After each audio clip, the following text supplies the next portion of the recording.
ಮಳೆ ಬಂತು, ಚೆನ್ನಾಗಿದೆ. ಗಮ್ಮಂತ ಮಣ್ಣಿನ ಸ್ಮೆಲ್ ಬರ್ತಾ ಇದೆ. ಹಸು ನೋಡಿ ನೆನ್ಕೊಂಡು ಹೋಗ್ತಾ ಇದೆ.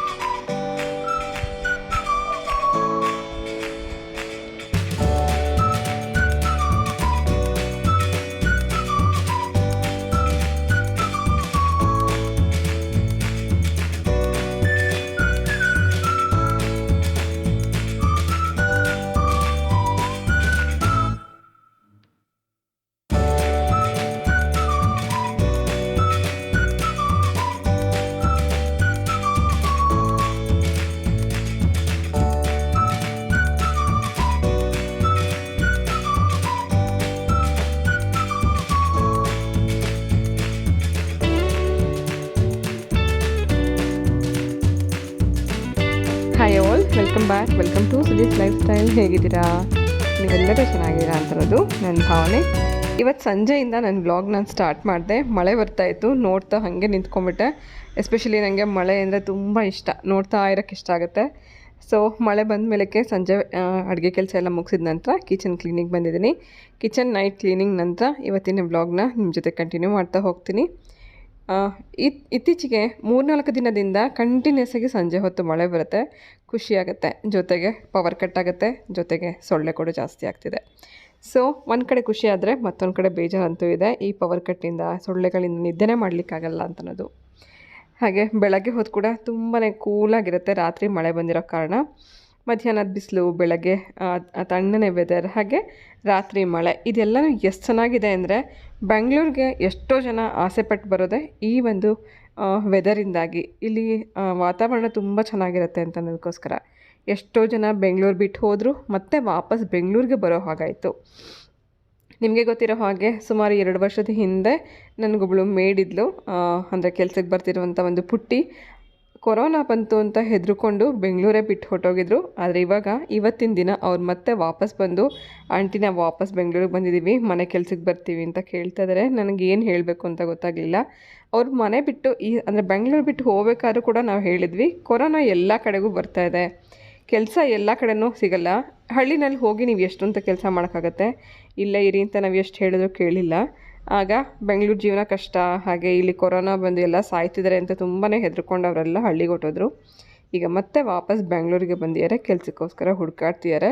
ಇವತ್ತು ಬಂದು ಮಾತಾಡ್ಸ್ಕೊಂಡು ಹೋದರು. ತುಂಬ ಹೊತ್ತು ನಾನು ಅದನ್ನೇ ಯೋಚನೆ ಮಾಡ್ತಾಯಿದ್ದೆ. ಎಷ್ಟೋ ಜನ ಬೆಂಗಳೂರು ಬೇಡ ಅಂತ ಹೋದವರು ಮತ್ತೆ ಬೆಂಗಳೂರು ಎಷ್ಟು ಜನನ ಅಟ್ರ್ಯಾಕ್ಟ್ ಮಾಡ್ಕೋತಾ ಇದೆ. ಬರೀ ಬೆಂಗಳೂರಿಗೆ ಅಷ್ಟೇ ಅಲ್ಲ, ಹೊರಗಡೆ ದೇಶದಿಂದ ಕೂಡ ಎಷ್ಟೋ ಜನ ಬೆಂಗಳೂರಿಗೆ ಬರ್ತಿದ್ದಾರೆ. ಇಲ್ಲಿ ವೆದರ್ ತುಂಬಾ ಇಷ್ಟ ಆಗುತ್ತೆ ಅಂತ ಅನ್ನೋ ಕಾರಣಕ್ಕೋಸ್ಕರ. ಸೊ ಬನ್ನಿ, ಬೆಂಗಳೂರು ವೆದರ್ ಬಗ್ಗೆ ಎಷ್ಟೊಂದೆಲ್ಲ ವಿಷಯ ತಿಳ್ಕೊಂಡಾಯಿತು. ಕಿಚನ್ ಕ್ಲೀನಿಂಗ್ ಕೂಡ ನಾನು ಇಲ್ಲಿ ಕಂಪ್ಲೀಟ್ ಮಾಡ್ತಾಯಿದ್ದೀನಿ. ನೈಟಲ್ಲಿ ಯೂಶ್ವಲಿ ಕಿಚನ್ ಕ್ಲೀನಿಂಗ್ ನಾನು ಮಾಡಿಬಿಟ್ಟು ಮುಗಿಸ್ಬಿಟ್ಟು ಮಲ್ಕೋತೀನಿ.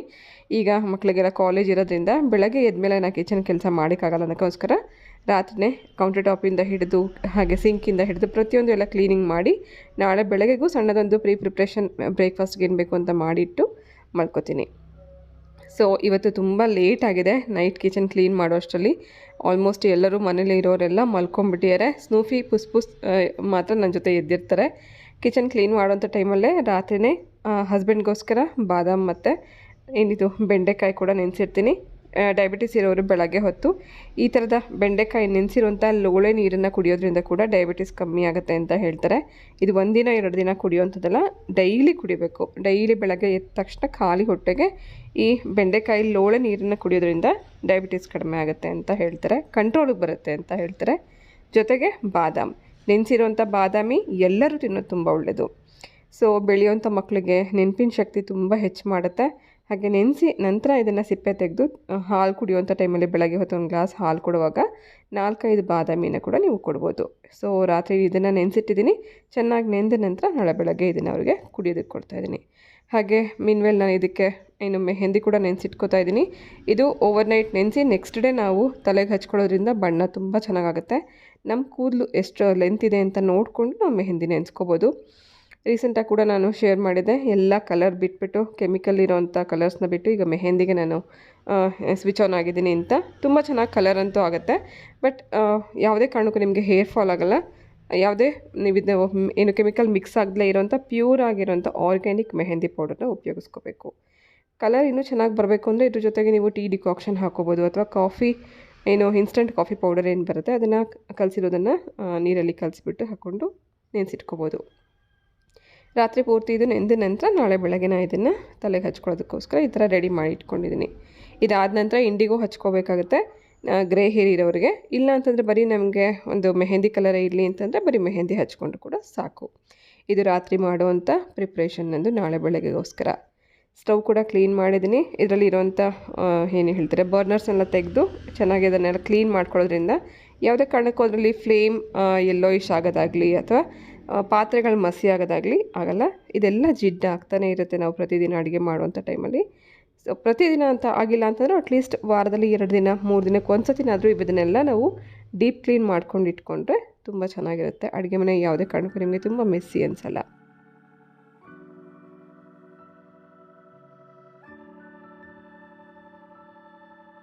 At the same time unwanted guest ಅಥವಾ ನಮಗೆ ಬೇಡವಾಗಿರೋಂಥ ನೆಂಟರು ಅಂತಂದರೆ ಪಲ್ಲಿ ಮತ್ತು ಜಿರಳೆ. ಯಾರಿಗೂ ಇಷ್ಟ ಇಲ್ಲ ಇದೆರಡನ್ನ ಕಂಡ್ರೆ, ಯಾಕಾದರೂ ಬರುತ್ತೋ ಮನೆಗೆ ಅಂತ ಅನಿಸುತ್ತೆ. ಎಸ್ಪೆಷಲಿ ನಾವೇ ಇದನ್ನು ವೆಲ್ಕಮ್ ಮಾಡ್ತೀವಿ ಕೆಲವು ಸತಿ. ಸೊ ನೈಟಲ್ಲಿ ನಾವು ಕಿಚನ್ ಕ್ಲೀನ್ ಮಾಡಿಲ್ಲ ಅಂತಂದಾಗ ಸಿಂಕಲ್ಲಿ ಎಂಜಲು ಪಾತ್ರೆಗಳಿದ್ದಾಗ ಅಥವಾ ಸ್ಟವ್ ಮೇಲೆ ಕೆಲವು ಸತಿ ಅಡುಗೆ ಮಾಡಿದಾಗ ಫುಡ್ ಪಾರ್ಟಿಕಲ್ಸ್ ಅಂತೂ ಬಿದ್ದಿರುತ್ತೆ. ಅದನ್ನು ತಿನ್ನೋದಕ್ಕೋಸ್ಕರ ಜಿರಳೆಗಳು ಬರುತ್ತೆ, ಜಿರಳೆನ ತಿನ್ನೋಕ್ಕೋಸ್ಕರ ಪಲ್ಲಿ ಬರುತ್ತೆ. ಹೀಗೆ ಅನ್ವಾಂಟೆಡ್ ಗೆಸ್ಟನ್ನು ನಾವೇ ವೆಲ್ಕಮ್ ಮಾಡ್ದಂಗೆ ಆಗುತ್ತೆ. ಸಾಧ್ಯ ಆದಷ್ಟು ನಮ್ಗೆ ಎಷ್ಟೇ ಸ್ಟ್ರೈನ್ ಆಗಿದ್ರು 10 ನಿಮಿಷ ನಾವು ಕಿಚನ್ ಕ್ಲೀನ್ ಮಾಡ್ಕೊಳ್ಳೋದ್ರಿಂದ ಈ ಅನ್ವಾಂಟೆಡ್ ಗೆಸ್ಟನ್ನು ಅವಾಯ್ಡ್ ಮಾಡೋದ್ರ ಜೊತೆಗೆ ಬೆಳಗ್ಗೆ ಅಡುಗೆ ಮನೆಗೆ ಬಂದಾಗ ಎಷ್ಟು ಖುಷಿ ಇರುತ್ತೆ ಕಿಚನಲ್ಲಿ ಕೆಲಸ ಮಾಡಲಿಕ್ಕೆ. ಬೆಳಗ್ಗೆ ಮಕ್ಕಳಿಗೆ ಡಬ್ಬಿ ರೆಡಿ ಮಾಡಬೇಕು ಅನ್ನೋ ತರಾತುರಿನಲ್ಲಿ ಬಂದಿರ್ತೀವಿ.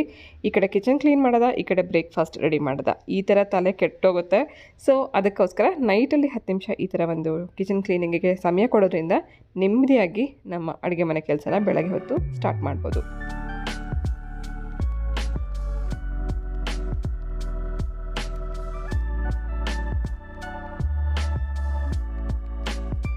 ಕಿಚನ್ ಕ್ಲೀನ್ ಮಾಡೋವಂಥ ಟೈಮಲ್ಲಿ ನಾನು ಏನೇನೆಲ್ಲ ಬಳಸಿದ್ದೀನಿ ಅಂತ ನಾನು ನಿಮಗೆ ಹೇಳಿಲ್ಲ. ಇದಕ್ಕೆ ಮುಂಚೆನೇ ನಾನೊಂದು ಬ್ಲಾಗಲ್ಲಿ ನಾನು ಕಿಚನ್ ಕ್ಲೀನಿಂಗ್ DIY ಲಿಕ್ವಿಡ್ ಹೇಗೆ ಮಾಡ್ಕೋತೀನಿ, ಗ್ಲಾಸ್ ಕ್ಲೀನಿಂಗ್ ಲಿಕ್ವಿಡ್ ಹೇಗೆ ಮಾಡ್ಕೋತೀನಿ ಅಂತ ತೋರಿಸಿರೋದ್ರಿಂದ ಸೊ ಪ್ರತಿದಿನ ನಾನು ಅದನ್ನೇ ಹೇಳ್ತಾ ಇದ್ರೆ ನಿಮಗೂ ಬೋರ್ ಆಗಿಬಿಡುತ್ತೆ. ಪ್ಲೀಸ್ ಎವ್ರಿಡೇ ಬ್ಲಾಗ್ನ ವಾಚ್ ಮಾಡ್ತಾಯಿರಿ. ಒಂದಲ್ಲ ಒಂದು ಟಿಪ್ಸ್ ನಿಮಗೆ ಖಂಡಿತ ಸಿಗುತ್ತೆ. ಸೊ ಇವತ್ತು ಕೂಡ ಕಿಚನ್ ಕ್ಲೀನ್ ಮಾಡಿದ ನಂತರ ಲಾಸ್ಟಲ್ಲಿ ಈ ಟ್ಯಾಪ್ಸ್ನ ಕೂಡ ಕ್ಲೀನ್ ಮಾಡಿದೆ.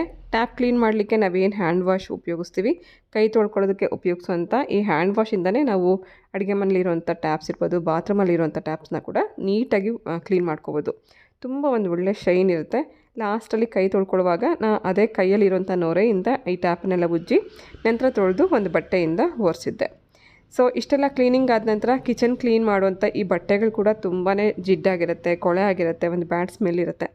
ಇದನ್ನು ಕ್ಲೀನ್ ಮಾಡ್ಕೋಬೇಕು ಅಂದರೂ ಕೂಡ ತುಂಬ ಸುಲಭವಾದ ವಿಧಾನ.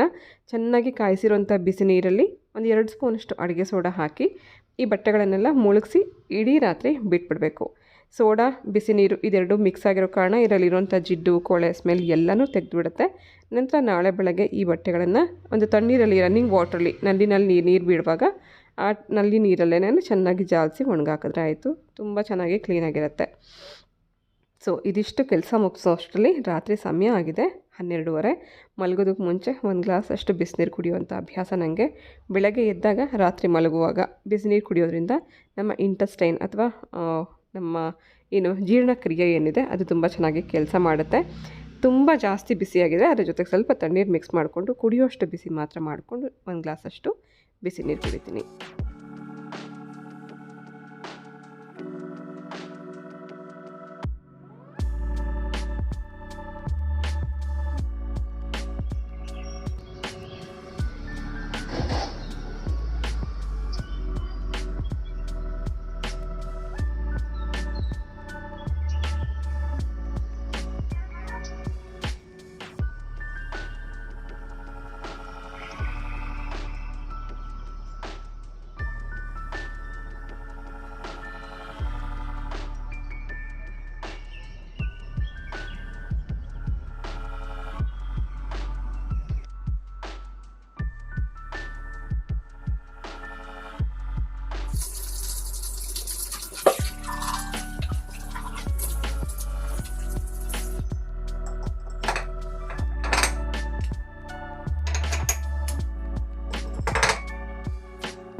ಡಯಾಬಿಟಿಸ್ ಇರೋರು ಬೆಳಗ್ಗೆ ಹೊತ್ತು ಅರ್ಧ ಗಂಟೆ ಅಟ್ಲೀಸ್ಟ್ ವಾಕಿಂಗ್ ಮಾಡಬೇಕು ಅಂತ ಹೇಳ್ತಾರೆ. ವಾಕಿಂಗ್ ಹೋಗೋವಂಥ ಟೈಮಲ್ಲಿ ಈ ರೀತಿ ನೆನೆಸಿಟ್ಟಿರೋಂಥ 4 ಬಾದಾಮಿ ಹಾಗೆ 1 ಗ್ಲಾಸಷ್ಟು ಬೆಂಡೆಕಾಯಿ ನೀರನ್ನು ಕುಡಿದ್ಬಿಟ್ಟು ವಾಕಿಂಗ್ ಮುಗಿಸ್ಕೊಂಡು ಬಂದ ನಂತರ ನೀವು ಕಾಫಿ ಅಥವಾ ಟೀ ಕುಡಿಬೋದು.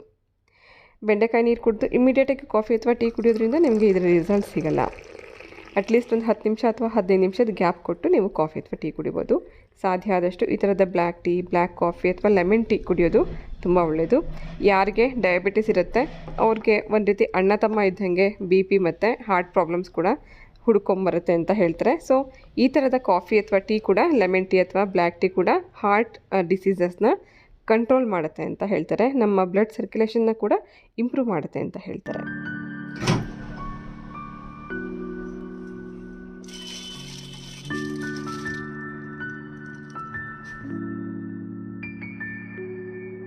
ಇದೊಂದು ಮುಖ್ಯವಾಗಿರುವಂಥ ಟಿಪ್ಸ್ ನಾನು ನಿಮ್ಮ ಜೊತೆಗೆ ಶೇರ್ ಮಾಡ್ತಾಯಿದ್ದೀನಿ. ದಿಢೀರಾಗಿ ನಮಗೆ 1 ಅಥವಾ 2 ಆಲೂಗಡ್ಡೆ ಬೇಯಿಸಿರೋದು ಬೇಕು, ಇದನ್ನು ನಾವು ಕುಕ್ಕರಲ್ಲಿಟ್ಟು ಬೇಯಿಸ್ಕೊಳ್ಳೋಕ್ಕೆ ಸಾಕಷ್ಟು ಸಮಯ ಹಿಡಿಯುತ್ತೆ ಅಂತ ಅನ್ಸಿದ್ರೆ ಖಂಡಿತ ನೀವು ಈ ಟಿಪ್ಸ್ನ ಫಾಲೋ ಮಾಡ್ಬೋದು. ಮೈಕ್ರೋವೇವ್ ಇದ್ದರೆ ಮೈಕ್ರೋವೇವ್ ಒಳಗಡೆ ನೀವು ಆಲೂಗಡ್ಡೆನ ವಿತಿನ್ 4 to 5 ಮಿನಿಟ್ಸಲ್ಲಿ ಬೇಯಿಸ್ಕೋಬೋದು. ಈ ರೀತಿಯ ಪಾಲಿಥೀನ್ ಕವರ್ ಒಳಗಡೆ ಆಲೂಗಡ್ಡೆನ ಹಾಕಿ 5 ನಿಮಿಷಕ್ಕೆ ಟೈಮ್ ಸೆಟ್ ಮಾಡಿದ್ರೆ ಸಾಕು.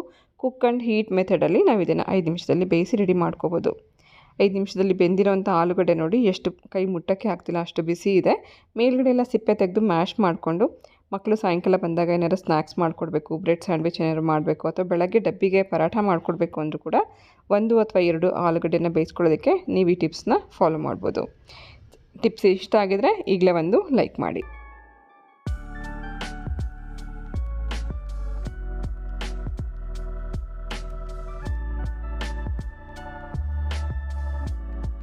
ಮೆಹಂದಿ ಹಚ್ಕೊಂಡ್ಮೇಲೆ ಸುಮಾರು 3 ರಿಂದ 4 ಗಂಟೆ ನಾವು ಇದನ್ನು ತಲೆನಲ್ಲೇ ಉಳಿಸ್ಕೋಬೇಕು, ಆಗಷ್ಟೇ ಕಲರ್ ಚೆನ್ನಾಗಾಗುತ್ತೆ.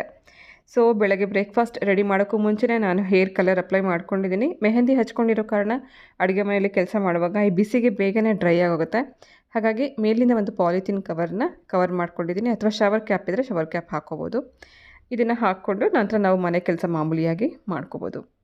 ಮೆಹಂದಿ ಹಚ್ಕೊಂಡು ಬಂದು ನಾನು ಇಲ್ಲಿ ಬ್ರೇಕ್ಫಾಸ್ಟ್ಗೂ ಕೂಡ ರೆಡಿ ಮಾಡ್ಕೋತಾ ಇದ್ದೀನಿ. ಸುಮಾರು 3 ಈರುಳ್ಳಿ ಕಟ್ ಮಾಡಿ ಇಟ್ಕೊಂಡಿದ್ದೀನಿ.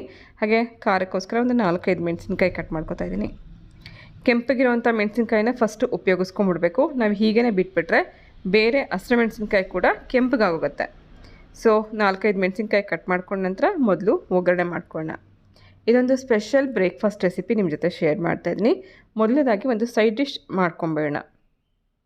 2 ಸ್ಪೂನಷ್ಟು ಎಣ್ಣೆ ಹಾಕಿ ಅದು ಸ್ವಲ್ಪ ಬಿಸಿ ಆದ ನಂತರ ಸಾಸಿವೆ ಜೀರಿಗೆ ಹಾಕಿದ್ದೀನಿ. ಅದು ಸ್ವಲ್ಪ ಸಿಡಿದ ನಂತರ 2 ಟೀ ಸ್ಪೂನಷ್ಟು ಕಡಲೆಬೇಳೆ ಉದ್ದಿನಬೇಳೆ ಹಾಕೋಣ.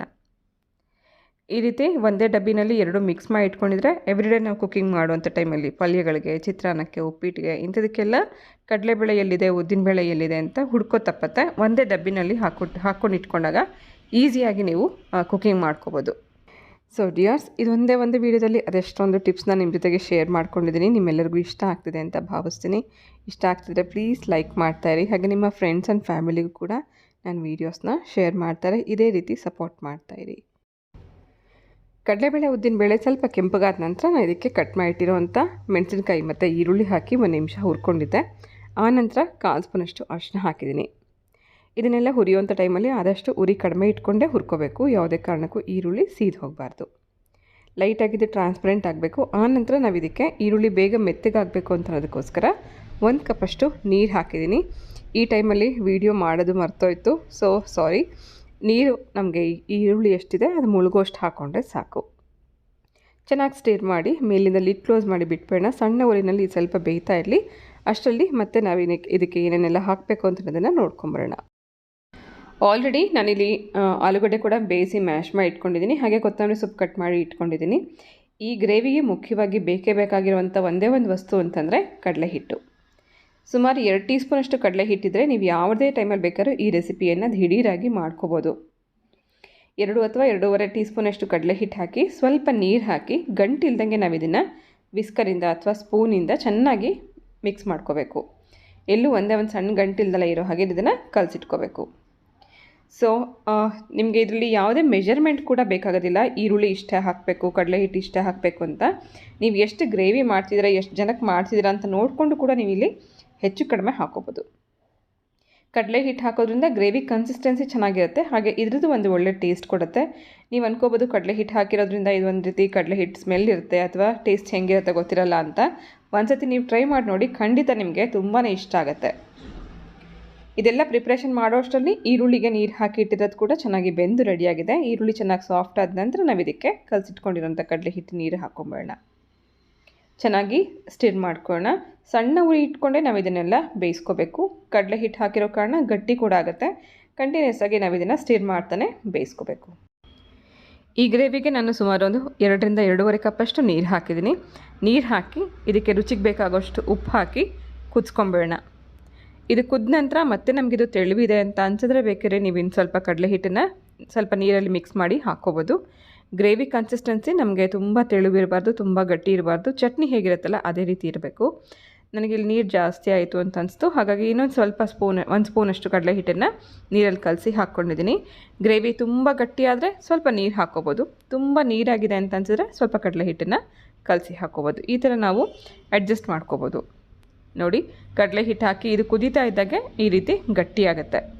ಈ ಟೈಮಲ್ಲಿ ಇದರಲ್ಲಿರುವಂಥ ಹಸಿ ವಾಸನೆ ಎಲ್ಲ ಹೊಟ್ಟೋಗುತ್ತೆ. ಚೆನ್ನಾಗಿ 2ರಿಂದ 3 ನಿಮಿಷ ನಾವು ಇದನ್ನು ಸಣ್ಣ ಊರಿನಲ್ಲೇ ಕುದಿಸ್ಕೋಬೇಕು. ಹಾಗೆ ಇದು ಪೂರ್ತಿಯಾಗಿ ಆಪ್ಷನಲ್. ನಿಮಗೆ ಆಲೂಗಡ್ಡೆ ಬೇಯಿಸಿ ಇಟ್ಕೊಂಡಿದ್ರೆ ಸೇರಿಸ್ಕೋಬೋದು. ಇದರದ್ದು ಒಂದು ಕನ್ಸಿಸ್ಟೆನ್ಸಿ ಒಂದು ಒಳ್ಳೆ ಟೇಸ್ಟ್ ಕೂಡ ಚೆನ್ನಾಗಿ ಸಿಗುತ್ತೆ. ಅಲ್ಲಲ್ಲಿ ಆಲೂಗಡ್ಡೆ ಬಾಯಿಗೆ ಸಿಗ್ತಾ ಇದ್ರೆ ಚೆನ್ನಾಗಿರುತ್ತೆ. ಹಾಗೆ ಕಟ್ ಮಾಡಿರೋಂಥ ಕೊತ್ತಂಬರಿ ಸೊಪ್ಪು ಹಾಕಿ ಮತ್ತೊಂದು ಸರ್ತಿ ಸ್ಟಿರ್ ಮಾಡಿ ಲಿಡ್ ಕ್ಲೋಸ್ ಮಾಡಿ ಇನ್ನೊಂದು 2 ನಿಮಿಷ ಕುದಿಯೋದಕ್ಕೆ ಬಿಟ್ಬೇಡ. ಕೆಲವು ವರ್ಷಗಳ ಹಿಂದೆ ಶಿರ್ಡಿಗೆ ಹೋಗಿದ್ವಿ. ಶಿರ್ಡಿಗೆ ಹೋಗೋಕ್ಕೂ ಮುಂಚೆ ಮುಂಬೈಲಿ ಲ್ಯಾಂಡಿಂಗ್ ಆದಾಗ ಒಂದು ಹೋಟೆಲ್ಗೆ ಊಟಕ್ಕೆ ಹೋಗಿದ್ವಿ. ಆ ಹೋಟೆಲಲ್ಲಿ ನಮಗೆ ಇದನ್ನು ಸೈಡ್ ಡಿಶಲ್ಲಿ ಸರ್ವ್ ಮಾಡಿದರು.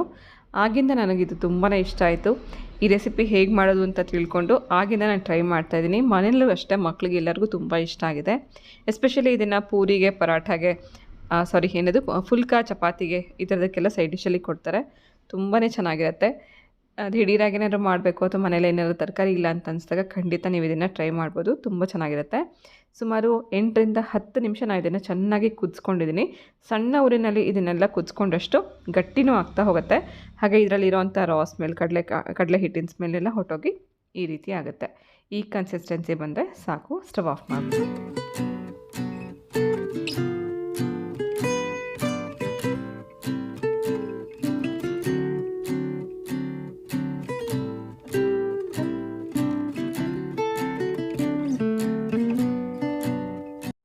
ಬಾಂಬೆ ಚಟ್ನಿಗೆ ಬೆಸ್ಟ್ ಕಾಂಬಿನೇಷನ್ ಅಂತಂದರೆ ಪೂರಿಗೋಸ್ಕರ ಫಸ್ಟೇ ಹಿಟ್ಟನ್ನು ಕಲಸಿ 10 ನಿಮಿಷ ಪಕ್ಕದಲ್ಲಿ ಇಟ್ಟಿದೆ.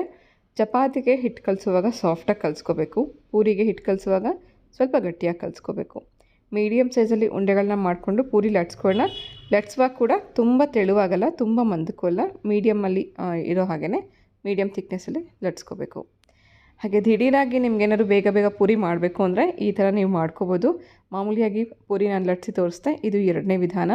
ದೊಡ್ಡದಾಗಿ ಒಂದು ಚಪಾತಿ ಲಟ್ಸ್ಕೊಂಡು ಸಣ್ಣದಾದರೂ ಯಾವುದಾದ್ರು ಒಂದು ಕ್ಯಾಪಿಂದ ನೀವು ಈ ರೀತಿ ಕಟ್ ಮಾಡಿಕೊಂಡ್ರೆ ಇನ್ಸ್ಟೆಂಟಾಗಿ 4 ಅಥವಾ 5 ಪೂರಿ ನಿಮಗೆ ರೆಡಿ ಆಗುತ್ತೆ. ಒಂದೊಂದು ಲಟ್ಸೋ ಬದಲು ಈ ರೀತಿ 4-5 ಪೂರಿ ನೀವು ಒಟ್ಟಿಗೆ ರೆಡಿ ಮಾಡ್ಕೋಬೋದು. ಇನ್ನು ಈಸಿ ಮೆಥಡ್ ಅಂದರೆ ಒಂದು ದೊಡ್ಡ ಚಪಾತಿ ಲಟ್ಸ್ಕೊಂಡು ಇದರಲ್ಲಿ 4 ಭಾಗ ಕಟ್ ಮಾಡ್ಕೊಳ್ಳೋದ್ರಿಂದ 4 ಸಮೋಸ ಹೇಗಿರುತ್ತೆ ಆ ರೀತಿ ಬರುತ್ತೆ. ಮಕ್ಕಳಿಗೆ ಯೂಶಲಿ ಈ ಥರದ ಪೂರಿ ತುಂಬ ಇಷ್ಟ ಆಗುತ್ತೆ. ಎಲ್ಲ ಪೂರಿಗಿಂತಲೂ ಚೆನ್ನಾಗಿ ಉಬ್ಬಿ ಬರುವಂಥ ಪೂರಿ ಅಂತಂದರೆ ಈ ಟ್ರಯಾಂಗಲ್ ಪೂರಿ. ಅಷ್ಟೇ ಅಲ್ಲ, ಟೈಮ್ ಸೇವಿಂಗ್ ಪೂರಿ ಅಂತ ಹೇಳ್ಬೋದು. ಒಟ್ಟೊಟ್ಟಿಗೆ ನೀವು 4 ಪೂರಿಗಳನ್ನು ಲಟ್ಸ್ಕೊಂಡಂಗಾಗಿರುತ್ತೆ. ಒಂದೊಂದೇ ಪೂರಿ ಲಟ್ಸೋಕ್ಕಿಂತಲೂ ಫಾಸ್ಟಾಗಿ ಈ ಥರ ನೀವು ಮಾಡ್ಕೋಬೋದು.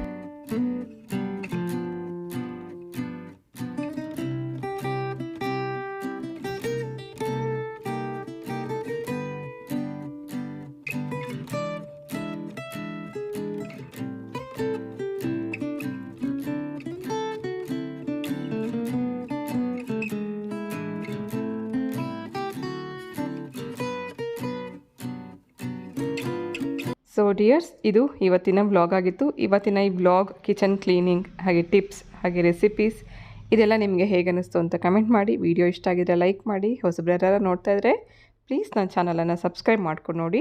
ಹಾಗೆ ನಿಮ್ಮ ಫ್ರೆಂಡ್ಸ್ ಆ್ಯಂಡ್ ಫ್ಯಾಮಿಲಿಗೆ ನನ್ನ ವೀಡಿಯೋನ ಶೇರ್ ಮಾಡಿ. ರೆಸಿಪಿ ಟ್ರೈ ಮಾಡಿ, ಮಾಡಿದ ಮೇಲೆ ಹೇಗಿತ್ತು ಅಂತ ಕಮೆಂಟ್ ಮಾಡಿ.